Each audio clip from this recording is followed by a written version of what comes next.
padarys? Aptarkime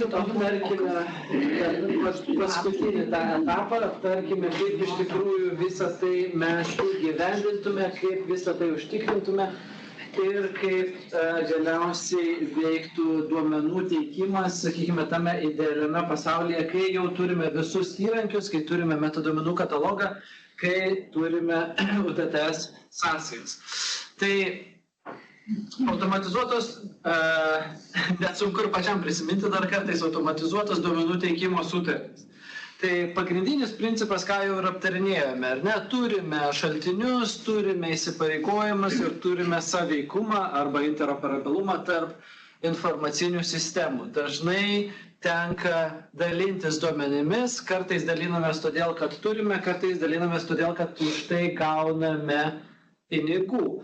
Ir pagrindinis tikslas yra, kad dalinti su tais, su kuriais norime ir nesidalinti su tais, kuriems nepriklauso tie duomenys. Tai dažnai turbūt valstybinėme sektoriuje matome, kad duomenys yra teikiami iš vienos informacinės sistemos kitai informaciniai sistemai pagal kažkokius reikalavimus, pagal kažkokius įgaliojimus. Tai yra nebūtinai yra galbūt pasirašyta kažkokia sutartis, tačiau yra tiesiog bendras sutarimas arba galbūt valstybės įgaliojimas, kuris suteikia prieigą prie tų duomenų ir duomenų dalinimasis yra privalomas. Tačiau principas, kuriuo mes grindžiame visą mūsų metaduomenų, sakykime, struktūrą, visą dalinimąsi, visą aprašymą, yra pagrįstas tuo, kad kiekviena informacinė sistema ir tuo atveju ir pati institucija savo duomenis turėtų valdyti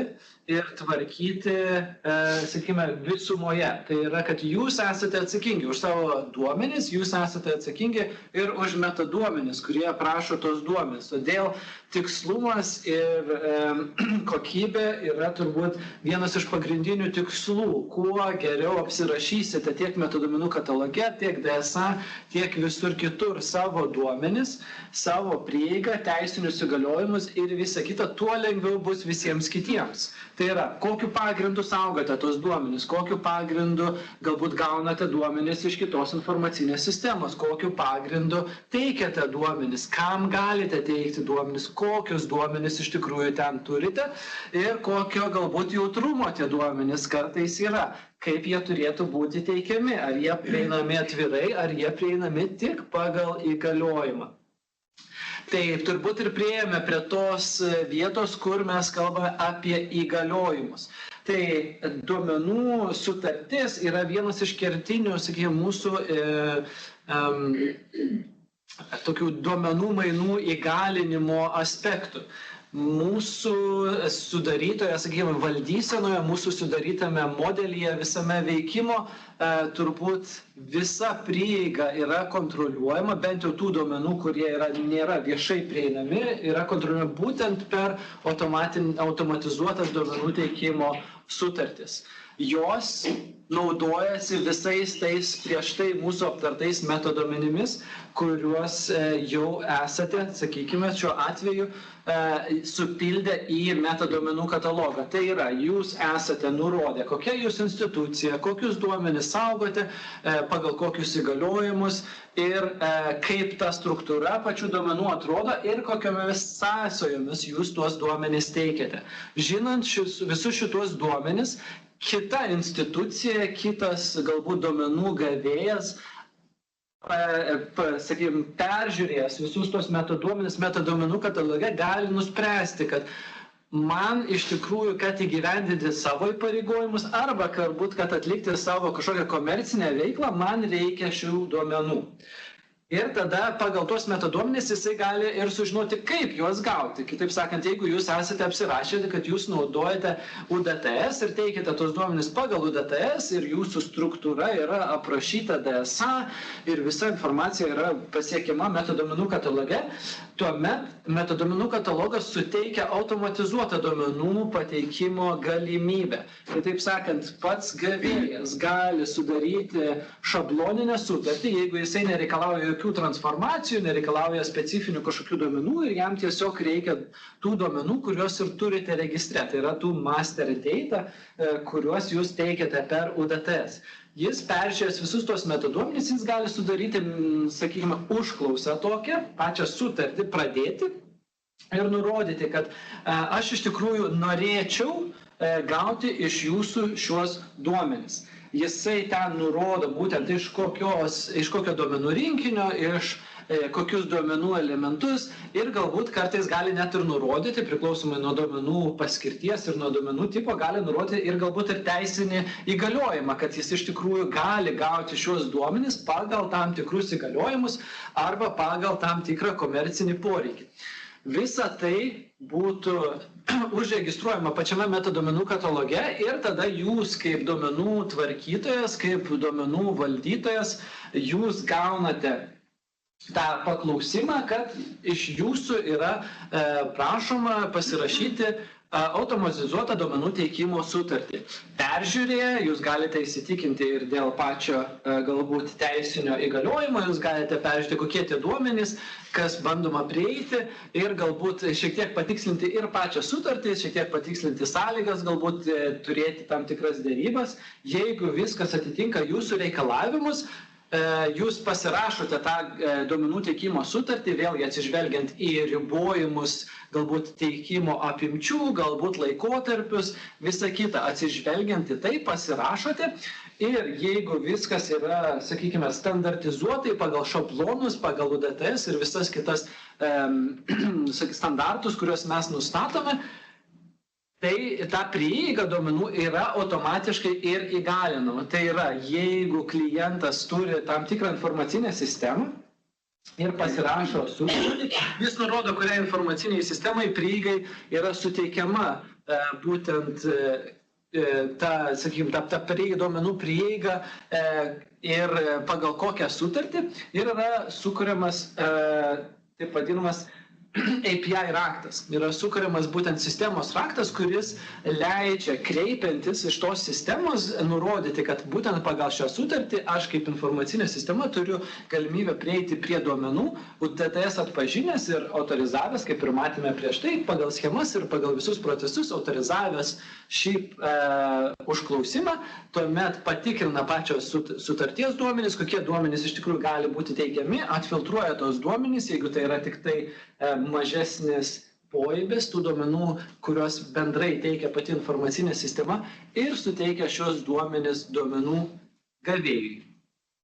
Tai turime kas ir kodėl, turime šiek tiek apie pačią ir metodiką. Tai paruošta yra ne tik galbūt ir pats procesas ir tie techniniai ir architektūriniai sprendimai, bet kartu yra paruoštas ir dokumentas, kuris apibūdina būtent šitą veikimą ir iš dalies įteisina būtent tą veikimo būdą, kaip iš tikrųjų turėtų būti registruojama. Tai turime ir duomenų valdysenos modelį, kuris aptaria, sakykime, ir aprašo pačius procesus, kas yra atsakingas, kas turi patvirtinti, kaip turi būti peržiūrėta, kaip turi būti patvirtinta ir metodikoje taip pat yra nurodyta, kokie duomenys turėtų būti apsikeičiami, patys šablonai, kaip turėtų atrodyti, kas turėtų būti saugoma tiek metaduomenų kataloge, tiek ir galbūt pas pačius duomenų užsakovus, sakykime, taip ir duomenų teikėjus.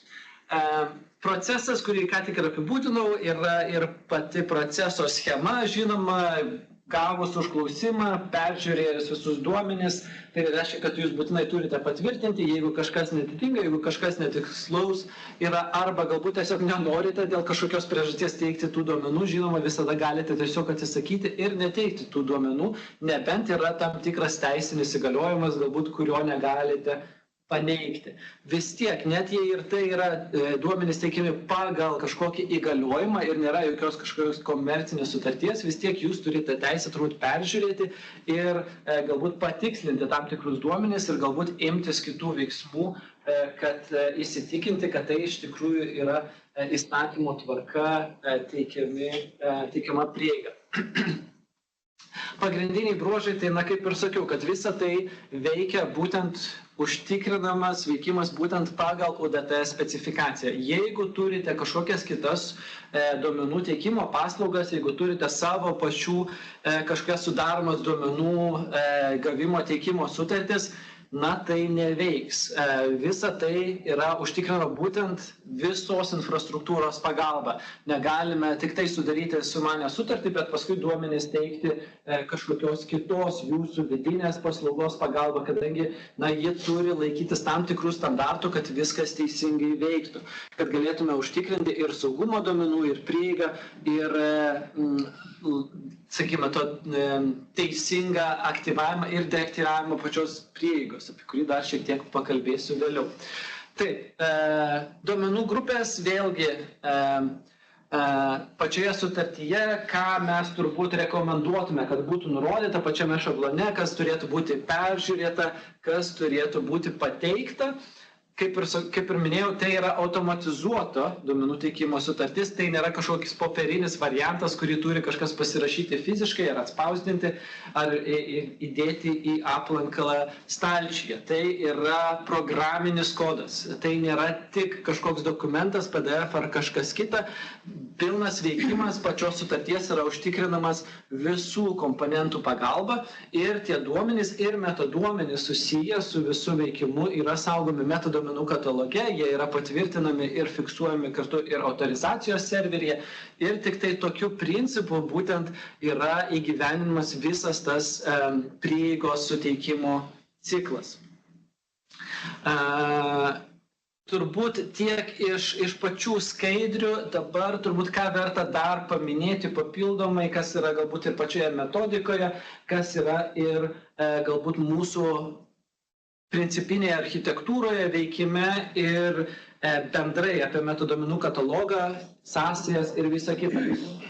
Kaip įsivaizduojate, duomenų teikimo sutartis, ji yra galiojanti tik tada, kai yra teisingas duomenų teikimo kontraktas. Tai yra, kai yra nurodyta teisingai, kokie duomenys yra teikiami ir kai galime užtikrinti, kad, sakykime, ta struktūra ir tie metaduomenys visi yra teisingi. Į ką reikėtų atsižvelgti yra pokyčiai. Jeigu keičiasi kažkokios sąlygos, jeigu pasikeitė įgaliojimas, įstatymas, jeigu pasikeitė DSA struktūra, pasikeitė jūsų metaduomenų struktūra, dingo rinkiniai arba kita, automatizavimas visą tai seka ir jeigu tai iš tikrųjų sukelia kažkokių sakykime, sutrikimų duomenų teikime arba galbūt nuo to pokyčio duomenų teikimas yra negalimas, visa tai yra fiksuojama ir sakoma pačiame metaduomenų kataloge prieš jums pakeičiant. Jūs automatiškai informuoja apie tai, kad jeigu jūs pakeisite struktūrą, jeigu atliksite šios pakeitimus duomenų paslaugai, jeigu atliksite pakeitimus metaduomenims, tai nutrauks sutartis. Nes sutartis galioja tik tada, kai visi teisingai supranta ir vienodai supranta teikiamus duomenis. Jeigu kažkaip žymiai pakeičiate tam tikrus duomenis, tai nutraukia sutartį ir negali būti toliau teikiami duomenys. Visa tai yra daroma automatiškai, jeigu jūs nutraukite arba savo valia, arba dėl tam tikrų pokyčių, nes dingo duomenys, pasikeitė šaltiniai, pasikeitė struktūros. Nutraukimo sutartis, norime pratęsti, turime sudaryti naują sutartį pagal naują duomenų teikimo galbūt struktūrą, pagal naują sąsają arba pagal kitas aplinkybės. Kadangi visa tai yra automatizuota, mes matome, kad visas šis procesas neturėtų būti skausmingesnis, negu kad dabar turite dėl visų įgalinimų, sukūrimų, sąsajų ir visa kita. Mes matome tai kaip sakykime, viso to proceso galbūt nebūtinai pagreitinimą, bet tikrai pagerinimą ir kartu padarimą daug skaidresniu, nes tada galime sekti, kas su kuo yra pasirašęs sutartys, kada jos pradėtos, kada jos baigėsi, pagal kokius įgaliojimus, kokie duomenys iš tikrųjų teikiami ir kokie duomenys iš tikrųjų yra naudojami. Jeigu naudojame visus anksčiau minėtus infrastruktūros elementus galime sekti ir kokiais kiekiais, galime sekti ir ar pagal atitinkamus reikalavimus, sakykime, tos SLA, ar ne, būtent tos greitaveikos ir kokybės užtikrinimo reikalavimus yra suteikiami duomenys. Ir tada daug lengviau turbūt sekti ir ginčių atveju, jeigu kažkas yra ne taip. Jeigu iš tikrųjų ta sąsaja neveikia 90% laiko, galima taip ir nurodyti, kad nebuvo įgyvendinti, sakykime, susitarimas, kuris yra nurodytas tam tikroje sutartyje. Arba jeigu buvo nurodyta, kad galima pasisiųsti tam tikrą kiekį, automatiniu būdu galbūt būtų nutraukiama sutartis, kai yra pasiektas tas limitas. Čia tik SLA bus, tai čia tik tai mūsų pusėje, neužtikrinimas. Abiejų pusių susitarimų, kokie turėtų būti tie lygiai ir duomenų teikėjas. Ta prasme, mes čia turėsim susitarti dėl tos SLA. Duomenų teikėjas turėtų nurodyti, kokį lygį jie gali pateikti, ne, kokį lygį jie užtikrina kokybės. Tai yra greitaveikos ir kokybės. Tai jeigu yra nurodoma, jeigu nurodomas duomenų pilnumas arba duomenų kokybė pačioje sutartyje, jeigu pasirašyta abiejų pusių, tai duomenų teikėjas turi užtikrinti, kad jie iš tikrųjų taip duomenys ir teiks. Tokia bus greitaveika. Bus kažkokie rezerviniai sprendimai? Čia jau priklauso nuo įgyvendinimo ir konfiguracijos. Jeigu yra įgyvendinta agento, tai agentas turės dalį atsakomybės, bet žinoma turės atsakomybę ir jūsų infrastruktūra, ir jūsų pačios duomenų šaltiniai, tiek ir, ką ir vadiname, kas yra įgyvendinama, tai yra gatewayus ir tie vartai duomenų, ar ne, per kuriuos yra teikiama. Na, žinoma, dalį atsakomybės turės ir pats duomenų gavėjas, kad teisingai naudotųsi pačiomis paslaugomis. Taip, tai iš principo turbūt tiek apie ADTS, ar yra kažkokių klausimų, ar yra, kur galėčiau turbūt detaliau paaiškinti. Jeigu ne, tai tada turbūt judėtume prie apibendrinimo visų mokymų, kadangi atbuvome, sakykime taip, 16 akademinių valandų kartu, išmokote daug, išgirdote daug, tikrai nuo pat pradžių iš tos pusės, kas yra metaduomenys, kas yra duomenys, kaip jie yra tvarkomi, kas yra duomenys, informacija ir žinios.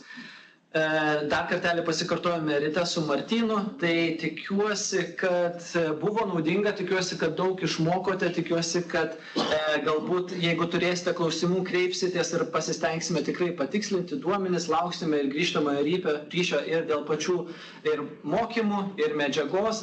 Pateiksime jums ir skaidres, kurias rodėme šiandien, šiek tiek turbūt sutvarkysime, kaip galbūt ir girdėjote, minėjo ir Paulius, galbūt ir šiek tiek ir klaidų pastebėjome, tiek patys galbūt ir jūs pastebėsite, tai pasistengsime viską patikslinti, pasidalinsime ir video įrašais šiais, kurie buvo mokymų metu kuriami, pasistengsime juos sukarpyti, kad nebūtų tiesiog 9 valandos mūsų kartu praleistos, o kad būtų tikslinga informacija ir bus pateikta kartu su skaidrėmis jums.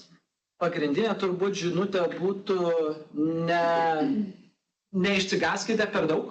Iš tikrųjų yra nemažai informacijos, nemažai darbo, registrų. Šiek tiek turbūt jaudulio gali būti, nes darbų iš tikrųjų yra nemažai. Registrų centras tikrai pajautė, ką reiškia supildyti DSA, iš tikrųjų pajautė, kas yra tas D4. Nėra paprasta, kadangi tai yra iš dalies ir subjektyvus dalykas. Metaduomenys, semantika ir visa kita vis dėlto reikia iškalbėti, reikia išsiaiškinti, reikia suprasti. Nėra tiesiog kažkoks mašininis darbas, kurį galima atlikti Excelio lentelėje negalvojant. Reikia pagalvoti, reikia suprasti, reikia pasižiūrėti ir nuostatus pačių informacinių sistemų, reikia suprasti ir kaip veikloje iš tikrųjų pasireiškia ir tos esybės, ir tie objektai, kaip jie yra suprantami ir kaip jie turėtų būti interpretuojami ir pačių metaduomenų ir duomenų gavėjų. Tai besivystanti iš tikrųjų šaka, kaip ir girdėjote, ES nemažai deda pastangų ir kaip jau dabar turbūt ir girdėjote, nemažai ir tų piniginių resursų deda, kad įgyvendinti šios projektus, kad įgyvendinti šį interoperabilumą. mato didelę naudą visame tame, mato, kad tai gali atnešti labai didelį pastumėjimą link to, sakykime, bendros ekosistemos, kurioje galėtume dalintis tiek žiniomis, tiek ir duomenimis ir vienodai visą tai suprasti. Nepamirškime, kad bendras tikslas yra, sakykime, Europos interoperabilumas. Taip mes kalbame tarp mūsų valstybių, mes kalbame apie savo vidinį metaduomenų katalogą, kas yra galbūt projekto veiklų apimtyje, tačiau galiausiai visą tai turėtų integruotis ir su Europos duomenų portalu, ir su Europos metaduomenimis, todėl naudojame ir tos tarptautinius standartus. Naudojame DCAT, naudojame OpenAPI, naudojame ODRL ir kitus standartus būtent ir pačioms automatizuotų duomenų teikimo sutartims. Tai stengiamės būti atviri, kodas, dokumentacijos, viskas yra prieinama, stengiamės, kad būtų suprantami ir įrankiai, kuriais naudojatės, ruošiame, kaip ir sakiau, pildymo vadovus ir kitą dokumentaciją, kad kuo aiškiau, kuo lengviau, kad suteikti jums tas visas galimybės, kad galėtume, sakykime, įgyvendinti tuos tikslus, kas yra nustatyta projekte.